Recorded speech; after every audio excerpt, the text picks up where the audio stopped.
Thank you very much, Zoe. Can you hear me? Is the microphone working? Okay, it's such a pleasure to be here. Thank you very much for this invitation. I'm really honored to be here to talk with you about my work over many years studying gendered forms of mobility across different HIV epidemics in Southern and Eastern Africa. And I'm just going to give you a little bit of background, but before I go on, let me just invite you, please, if I use a term during this talk that you're not familiar with, please just raise your hand and stop me for a moment and feel free to ask. I think there'll be plenty of time to discuss after the talk, but I think there's also time if you have questions about anything that I'm presenting as we go, feel free to stop me.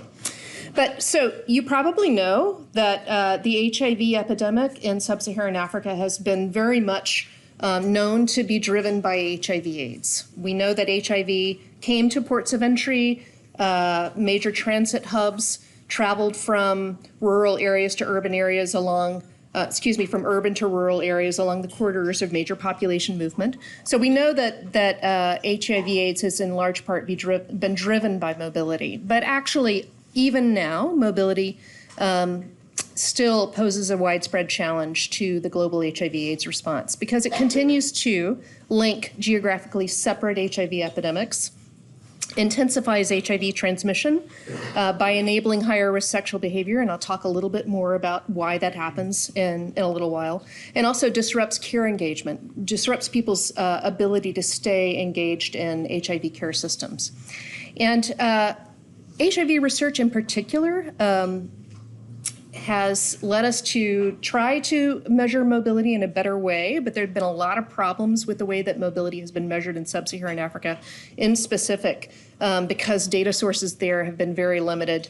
And yet what we do know is that that mobility is highly prevalent in the region, but it's much more complex than it is compared to other regions of the world. So for example, it's also posed problems for the measurement of mobility in women because data for measuring sex-specific forms of mobility have been very limited in sub-Saharan Africa, and as a result, the magnitude of women's participation in mobility has often not been fully measured. So conventional measures of mobility that you're familiar with through the training here have tended in sub-Saharan Africa to be biased towards capturing men's patterns of movement. So for example, we define usually migration as a permanent change of residence over some major geopolitical boundary, whether it be a nation or a state or a province. So internal and international migration are the kind of standard measures of mobility. And for internal migration, when we are thinking about flows within countries, the rural to urban flow or the kind of the paradigmatic urbanization flow has been assumed to be the dominant flow. But in Southern and Eastern Africa, that's not always the case for women. Men still have tended to participate more in permanent forms of migration or circular migration, which would be changes of residence or circulation between two residences, often an urban and a rural residence. Whereas women have been more likely to engage in temporary migration or pivoting between multiple residences with more frequent returns home and moving over shorter distances. So in a pattern that an anthropologist, Mark Hunter at University of Toronto, is called polygonal, more polygonal than circular migration. And men's and women's destinations have differed. Men have tended to migrate to cities, whereas women have tended to migrate to informal settlement areas, peri-urban slums, and regional towns. So these alternative flows have been more dominant for women. But men's flows are becoming more like women's as living conditions have worsened in a lot of the urban slums. So in places in South Africa, in the Zambian Copperbelt, and other places, we're starting to see a counter-urbanization happening so that now men are looking more like women. In terms of livelihoods, it's very important in Africa for migrants to retain links to their rural households of origin.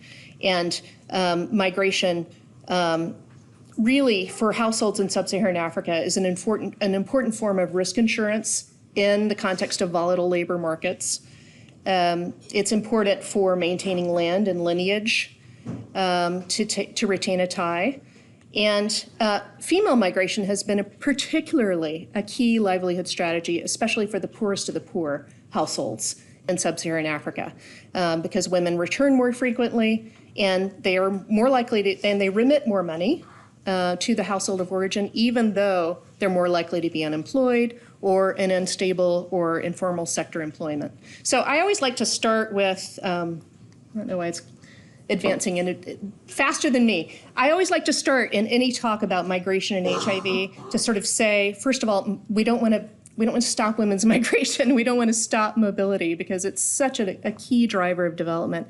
It's such a key driver of poverty alleviation. It's absolutely something that is essential for so much of what people are striving to attain in sub-Saharan Africa, except that it has these negative outcomes in terms of HIV. What is driving the feminization of this migration in southern and eastern Africa? It's female migration in the region is not, we now know, primarily associational. It's not about nuptiality, but due to their greater labor force participation. And women's increasing labor force participation is driven in turn by the loss of traditional income supports due to men's unemployment increasing in the region, declining marriage rates in the region, and transformation in gender norms and transformations in gender systems are linked to these changes in material conditions. So all of this is the backdrop to the work that I had been doing for many years in Kenya, exploring links between mobility and HIV risks among women. And this work was the result of a 5-year study that I conducted that was primarily qualitative. This work involved lots of in-depth interviews and focus groups and participant observation with teams of people around the shores of Lake Victoria in Western Kenya. And part of what I was planning to do, or what I wanted to do in that research, is to really understand women's mobility and describe it very, very well and understand it. And what I found was that there was a lot of migration between Kisumu and Nairobi, women moving to and from. There were a lot of drivers of that included post-election violence that led to mass movements around the elections in Kenya. Also, migration from rural areas around Kisumu, which is the 3rd largest city in Kenya, into Kisumu of women. And lots of just movement back and forth between Kisumu and Nairobi. Lots of time spent in both places. Lots of movement between the borders of across the border between Kenya and Uganda, back and forth, deep into Uganda to get produce and bring it back, or cosmetics and so forth to bring it back into Kisumu, and also across the border into Tanzania on the way to Mwanza, especially in the cloth trade and so forth. So women are very much on the move. So we found complex forms of mobility that women were engaged in this region. We also found that there were aspects of women's migration experiences that might have facilitated women's acquisition risk, their HIV acquisition risk at their origin, even before they migrated or even before they began their mobility, due to widowhood, separation or divorce, and gender-based violence. And this meant in this setting that women might have been exposed to HIV from a spouse who died or from an inheritor. And there is a practice in Western Kenya known as widow inheritance. And if there's time to talk about that, I'd be happy to talk about that at the end of the talk. But this also led to, for many women, the loss of property, housing, land, and livelihoods, and also resulted in social isolation and vulnerability. All of those things might have led women to be exposed to HIV even before they migrated. So providing a lot of the kind of pathways through which you can see reverse causality in the links between mobility and HIV, right? We also found that there were aspects of women's migration experiences that might facilitate their HIV acquisition and transmission risks at destination.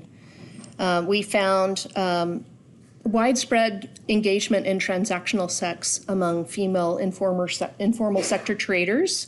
It was common enough that there was the phrase "she mixes her business" that people discussed often, meaning that she has her business, she sells secondhand shoes or whatever it is, and also engages in transactional sex on the side to top up her income. And also at beaches, which were a common destination for female migrants in Western Kenya, there is participation in a sexual economy that's a transactional sex for fish economy known as Jaboya, that your Professor Majola has written about as well, and studied in some depth. And about this, it said she pays twice, meaning she pays with money and with her body to access fish that she can then sell on the retail market. And women are the folks who are selling fish in the retail market in the Kenya side. On the Uganda side, it's different. Actually, the fish sellers are men. And in part, that has led to the epidemic looking very different on the Uganda side of the lake. But in Kenya, fish is actually, sex is embedded in the fish value chain in ways that are quite complex. So we found that engagement in transactional sex work or commercial sex work among traders took many, many different forms, and really you can think of it as a continuum of engagement from covert to overt engagement. So there would be people who are traders who might mainly really be trying to make their money from trading, and if school fees are due and there's not enough income, you might just do a one-off here and there exchange of sex for money. Versus people who had the social cover of being a market trader, but actually their income is from commercial sex work, but they will say things like, I leave the house in the morning and no one knows, the neighbors don't know, that actually what I'm doing is commercial sex work. But they just think I'm going to the market and selling cloths with the other ladies. Versus people who have a regular work as a trader and go on the weekends, what they say in Kisumu is parking, where they go and engage in sex work just on Friday nights or Saturday nights to top up income. So all of this to say, in my world, in the world of public health and HIV research, the ways that people think of commercial sex worker, or when we think about venue-based commercial sex work, it really captures only a very, very small proportion of the women who are engaged in sex for money exchanges. And the sex for fish economy at Lake Victoria is something that is complex, and it's highly debated amongst folks in Western Kenya. It's very controversial. People are debating, even up to this moment, whether the Jaboya system is gone, whether it's just gone underground. But basically, this is a system through which men who bring fish back to the lake give preferential access to fish to women with whom they have a sexual relationship that's not marital and that's not romantic, but it might be long-standing. And it involves ties of interdependence between men and women, such that, for example, a man who doesn't have catch, who's out of money, might go to the female trader who's Jaboya or Jokambi and borrow money from her, who will help him pay for his net repairs. So there's a lot of interdependence. It's not as though men do not feel victimized in the system. Let me say that there are fishermen who bemoan the fact that they are pressured from morning to night and through the night to engage in sex with female traders so that the women will be able to get access to the fish. So men feel hounded by female traders. It's not that women are just sort of uniformly victimized by this system. So in our article that we published a few years ago, we talk about how both men and women have a lot to gain from the perpetuation of this system and a lot to lose from the eradication of it. Even so, there are a lot of communities in Western Kenya who are actively engaged in trying to find alternatives to this system and to try to break it open. We found, we had done an interesting exercise in conducting an HIV prevalence survey in Kibuye Market, which I think is maybe only your Professor Majola knows Kibuye Market, which is one of the largest open air markets in Eastern Africa. It's enormous. But what we did is took GPS devices and mapped market stalls everywhere in the market to get a probability-based sample for our HIV prevalence survey, and found that, in fact, HIV prevalence was higher among female market traders compared to the same reproductive age population of women in Kisumu. So in summary, highly mobile women in Western Kenya are at high risk of transmitting HIV because the circumstances that drive their migration, for example, widowhood, also increased their HIV risks at origin. And they're also at high risk of HIV acquisition in destinations because the contexts of migration facilitate their having multiple main partners and engaging in transactional sex and commercial sex work. And my conclusion from that work was that women's mobility is under-recognized as a potentially major social antecedent to the continued sustained high HIV prevalence in Eastern Africa. And this led to a study that which was, my second 5-year study, and I'm now in year 5 of this study, called Understanding Mobility and Risk in Search Communities. And this shows some photographs of what we've been doing in the search trial, which is one of the 4 large HIV test and treat trials in the world. Can I ask for a show of hands, who has heard of the term HIV test and treat? Okay, so there is a concept that has arisen in the field of HIV that emerged out of some mathematical modeling, that was done a few years ago by some folks at Imperial College in London, which found that if we actually were able to attain a critical mass of people being tested for HIV in a given community, and a critical mass of those people tested, get them linked into care, and get a critical mass of those folks in care, actually effectively taking antiretroviral medications, which are the treatment for HIV, such that a critical mass of those people have undetectable viral loads, that we would shut down the epidemic, that we could end the epidemic. So this became known as the concept of HIV test and treat. So to test this promise, there were 4 very large clinical trials conducted, and all of them have been wrapping up recently.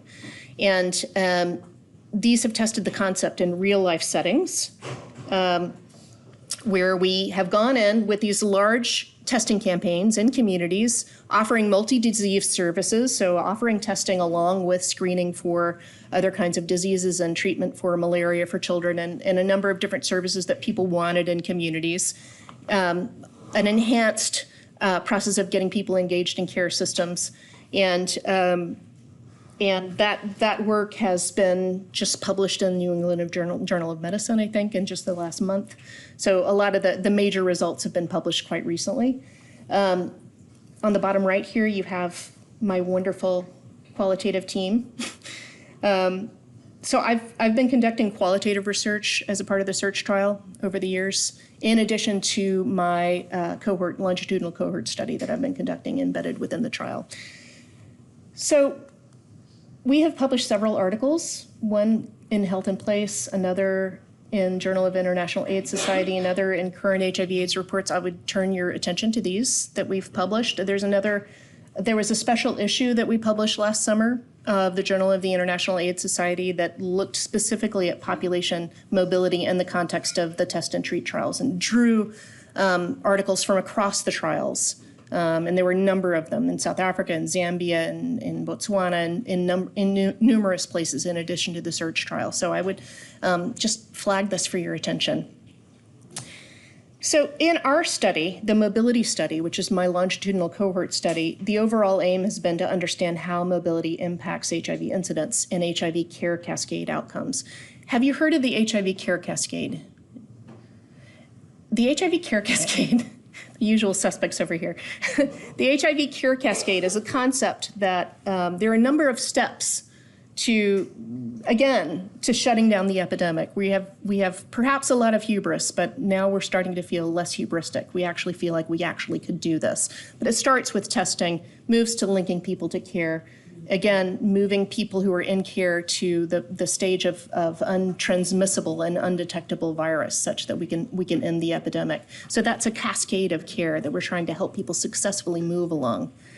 And we want to understand, how does mobility impact our success in moving people along this cascade of care, in order to understand and inform interventions to optimize that prevention and care cascade outcome. So it's embedded within SEARCH, which is a large trial in 32 communities in 3 different regions of Uganda and Kenya. So we had 334,000 people in that larger trial. The embedded cohort is in just 12 of the communities, in a cohort of 2,750 adults. And we also have an embedded HIV incidence cohort of cohabiting couples, stratified by mobility status of each sex of the members of the couples, where we have 240 couples that we've been following over time. And these are the study communities in eastern Uganda, southwestern Uganda, and western Kenya, all surrounding Lake Victoria there in the center. And we have been collecting every 6 months survey data to measure mobility. And we've been collecting information on forms of mobility, flows and types of mobility, the frequency of moves by the duration of moves, so that we can measure temporicity, and also a lot of geographic information about destinations, circuits, the characteristics of migrants, the key transit hubs. So very 360-degree, quite in-depth view of migration and mobility in this population. Also, we've been collecting annual samples, urine samples to measure for STI, for chlamydia and gonorrhea, and also taking hair samples to measure levels of intraretrovirals in hair, to measure as an objective marker of adherence, in addition to obviously our outcome measures in the larger trial of viral loads. And we've been collecting data on sexual behavior using this relationship history calendar, which I adapted from a calendar developed by Nancy Luke at Penn. This has been fantastic. The interviewers love it.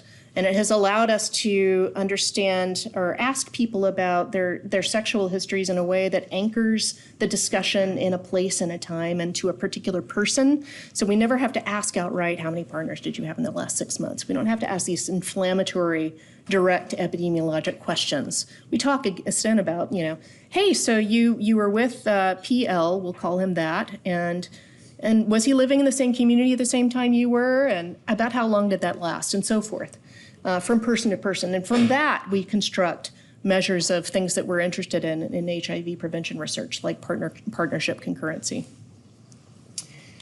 And we have found some preliminary results from the baseline that 46.7% of people had ever migrated as an adult.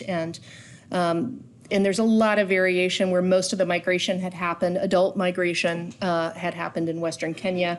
17.1% had migrated in the past 5 years, and 6.5% in the past 1 year. And again, these were communities that are very rural, that were selected specifically because they were stable rural populations, less mobile populations. Nevertheless, there was a lot of mobility. It varied a lot by region. Most of the migrations are internal migrations. Men were more likely than women to have migrated at all. 20% of men versus 14.9% of women in the past 5 years. And women only predominated in the most localized forms of migration, so the intra-district, within district, and sub-county migrations. And we also measured mobility defined for this purpose as travel to and from primary residences in the past 6 months. And we measured mobility in a variety of ways. We found that 9% of people had traveled for the purposes of work or livelihoods in the past 6 months in these very rural communities, men more than women, and especially in Kenya. And then about half of the cohort had traveled for other purposes in the past 6 months, and purposes including care-seeking and caregiving, attending funerals, visiting family, holidays, and schooling, those kinds of purposes. And women predominated in that category of people who were immobile for other reasons, although, again, it was most prevalent in Kenya. We mapped the the magnitude of sex-specific short-term mobility by origin and destination pairs at the county and district level. And as you can see, short-term mobility occurred primarily within the county or districts of origin. And in women, you can see the yellow is Kenya. I don't know where the little marker is here. But you can see in these places, for example, Homa Bay County, this is where the deepest parts of the lake are. This is a center for fishing, so a lot of women traveling in Homa Bay. For men in Migori County, this is a very rural county with not a lot of employment opportunities for men, so men are really going from place to place, trying to eke out a livelihood, doing artisanal labor from place to place. You can see very, very little mobility in eastern Uganda, which is in the blue. So there are reasons why the mobility is most prevalent in these places. These counties of highest mobility are also places where there are major corridors connecting international capitals. So some of the major highway routes cut through these counties that link regional centers as well. And this is a bit of a busy slide, but I wanted to just flash up for you some of the reasons for mobility that we were able to find, and we saw that they varied by sex and by region, and we, in the categories of non-labor related travel, for example, you can see in Kenya, in men, the primary reason was for funerals, followed by caregiving or care seeking, and for example, in Uganda Southwest, for men, it was mainly caregiving or care seeking. Whereas for women, the primary reason was for funerals in Kenya and in Uganda, but caregiving and care seeking also playing an important role. Labor-related travel was mainly prevalent in men in the baseline, and again, you can see those variations by gender and by region. Can they have these rates, or because they're not percents, they're over? I'm sorry, these are just percentages. Yeah. But they're 200. These are weighted frequencies and weighted percentages from our baseline survey data. Okay. Yeah.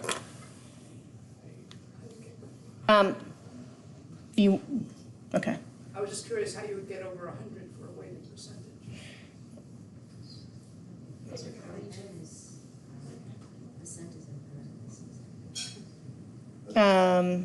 I'm not sure what you're looking at, but yeah. 205.9. I see. Yeah. Oh, that's the end. Gotcha. Yeah. Gotcha. Okay. Gotcha. Yeah. Those are weighted ends.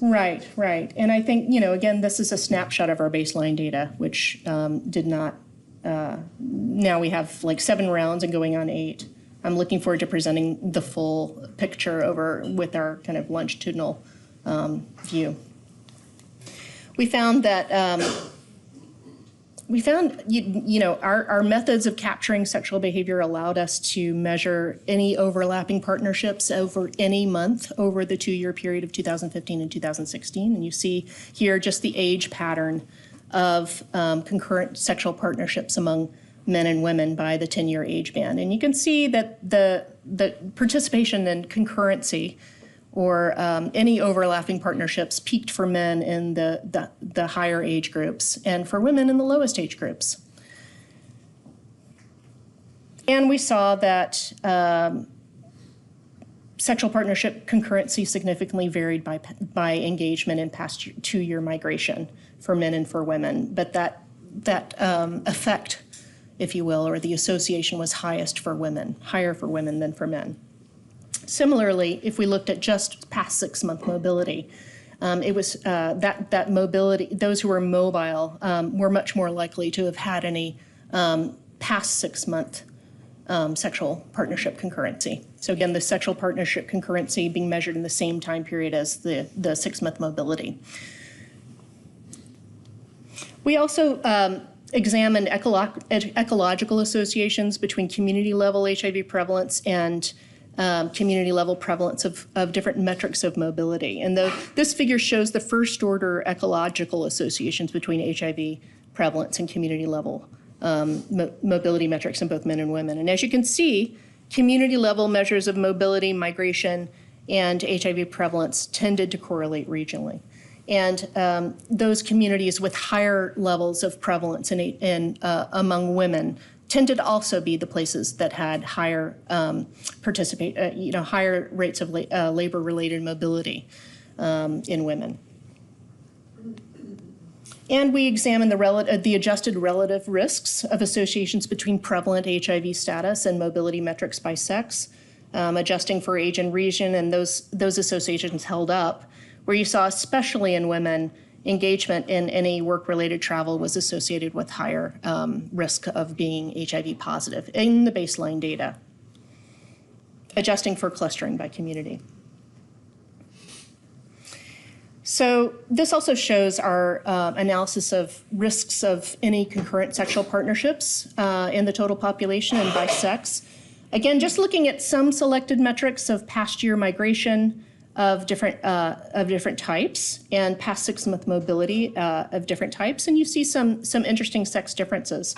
Both men and women who were HIV positive were more likely to have migrated in the past 2 years, and women who engaged in any labor-related travel in the past 6 months and men were more likely to have concurrent sexual partnerships. But there are some interesting differences where non-labor related travel was associated with higher HIV prevalence in men, but not women. And the nights away for labor related travel were important for men and not women. And this is very fresh data, hot off the press, where we examined the risks of HIV acquisition that were associated with different forms of mobility in the total population and by sex in the total search population, adjusting for clustering by community. So this is in the larger search trial with the larger search trial data in the total population of people in the HIV incidence cohort in search. So we were looking at, in an individual level analysis, the adjusted relative risk of HIV seroconversion at year 3 on the basis of baseline mobility and mobility that was reported at year 3. And there we saw that there were about similar associations between for men and for women in some of the baseline measures of mobility, including the report of having spent 1 or more months outside of the community in the past year. So if at baseline you reported you had spent some time away from the community, you had more or less 40 to 50% higher risk of seroconverting by year 3. And for men, but not women, also simply having been away some nights in the prior month in the baseline was associated with having seroconverted by year 3. Then we also collected some data at year 3 about people's mobility between baseline and year 3. And there we can't precisely ascertain the temporal order of the exposure and the outcome for some of these. So there's definite potential for bidirectional association for these measures. But in these we see that particularly for women, those that had spent 12 or more months in the past year, 3 years outside the community, there was much higher risk of seroconversion. Those that had spent 1 or more months outside of the community in the past 12 months had higher risk of seroconversion. And those that had just changed residence in the past 12 months at year 3 had much higher risks of seroconversion. And as you can see, these associations are much more pronounced for women than they are for men. And they're, significant for women and not for men in the case of some of the measures. So in summary, we have found that there are major differences in the forms of mobility and the magnitude of mobility across regions by sex and by HIV status, and that overall, a greater proportion of men have migrated, but a greater proportion of women have traveled in the past 6 months in these populations. Men and women living with HIV have tended to be more mobile and have been more likely to have recently migrated compared to people not living with HIV. The purposes of that mobility has varied by sex, where men have composed in these very rural places, let me emphasize, in these very rural settings, men have composed a greater proportion of those that have traveled for work, women for other purposes not related to work. Communities with higher proportions of mobile residences have tended to also have higher HIV prevalence. And even very recent, even measures of very recent mobility have tended to be associated with higher HIV prevalence. And that mobility is significantly associated with risk of acquisition of HIV in rural Kenya and Uganda.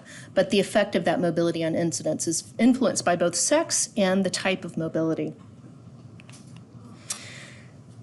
We have concluded that it's not really just the conventional measures of mobility, but also the shorter term localized forms of mobility are associated with prevalent and incident infection. So if we stick with restricted definitions of mobility, for example, internal migrants and so forth, we would miss a large and disproportionately female proportion of the population who's actually engaged in localized mobility in many of these settings. And short-term mobility for purposes related to livelihoods is highly associated with HIV infection, particularly for women. And again, linking back to the qualitative research, there are implications there for links to transactional sex, and also Professor Majola has written a lot about this and what drives that, and the kind of quest for modernity and how it's important and how people take opportunities to top up income in these resource-poor settings. And women have more freedom to do so when they're away from homes of origin and the kind of social monitoring of family and kinship networks. So this is important, and economic interventions that are targeted to mobile women could expand their range of behavioral choices to prevent the ongoing transmission of HIV, which is still disproportionately affecting young women. And I've described a lot of work in the larger field of research on mobility and HIV. There are very few studies that have been longitudinal studies with correct temporal ordering of exposures and outcomes to really kind of disentangle pathways. So there's a lot more theoretical than empirical work on pathways linking mobility and HIV. But regardless of the mechanism, the higher level of mobility among HIV-infected individuals has major implications for our global HIV response. And population mobility might impede the ability of our current models of test and treat, which is a dominant model for HIV prevention, impeding our ability to find, test, and treat the people who are most at risk of sustaining local transmission. So understanding the drivers of mobility, along with knowing where people are moving, when they move, who these people are, can enable us to identify and appropriately target the full set of solutions that are needed to end the epidemic, involving mobile populations in efforts to end the epidemic. And I will cut right to what I think is needed, because I know that will be your question. I have already begun to engage in some of the solutions that I think are needed, but they include things like this: new models of differentiated care, which is patient-centered care, and not necessarily within clinics, to simplify and adapt HIV services to better meet the needs of mobile people living with HIV. New therapeutic technologies that permit mobile individuals to visit clinics less often, and that includes longer-acting formulations of antiretroviral therapies and HIV pre-exposure prophylaxis, or PrEP. Expanding service delivery beyond clinic settings into the key destinations and transit hubs for mobile populations. And then finally, economic interventions to reduce the financial pressures and facilitate people's ability to prioritize their health over much more pressing economic concerns.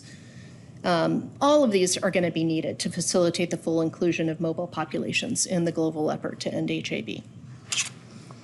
So let me thank my teams, the collaborators that I work with, many wonderful people involved in this work, our funders and ministries of health and our partner institutions. Thank you.